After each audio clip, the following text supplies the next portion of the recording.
ಹುಚ್ಚರು ಬೇಕಾಗಿದ್ದಾರೆ ನಮಗೆ ಹುಚ್ಚರು. ಒಳ್ಳೆಯ ಕೆಲಸವ ಮಾಡಲೊರಟರೆ ಮುಂದೆ ಏನು ಕೆಟ್ಟದ್ದಾಗಬಹುದೆಂಬ ಆಲೋಚನೆ ಮಾಡದ ಹುಚ್ಚರು ಬೇಕಾಗಿದ್ದಾರೆ ನಮಗೆ ಹುಚ್ಚರು ಬೇಕಾಗಿದ್ದಾರೆ. ಒಂದು ಮಗುವಿನ ಸಮಸ್ಯೆ ನನ್ನ ಸಮಸ್ಯೆ ಎಂದು ಭಾವಿಸುವ ಹುಚ್ಚರು. ಈ ಸಮಾಜದ ಮಾನವೀಯತೆಯ ಉಳಿಸಲು ಇಚ್ಛಿಸುವ ಹುಚ್ಚರು ಬೇಕಾಗಿದ್ದಾರೆ ನಮಗೆ ಹುಚ್ಚರು ಬೇಕಾಗಿದ್ದಾರೆ. ಸ್ವಸ್ಥ ಸಮಾಜವಿದೆ ಎಂದು ಎಚ್ಚರಿಸುವ ಹುಚ್ಚರು ಬೇಕಾಗಿದ್ದಾರೆ.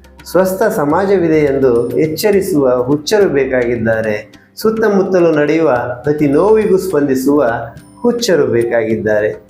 ಒಳ್ಳೆಯದನ್ನು ಮಾಡುವವರಿಗೆ ಹುಚ್ಚರೆಂದರೆ ಅಂತಹ ಹುಚ್ಚರೇ ನಮಗೆ ಬೇಕಾಗಿದ್ದಾರೆ. ಹುಡುಕುತ್ತಿದ್ದೇವೆ ನಿಮಗಾಗಿ.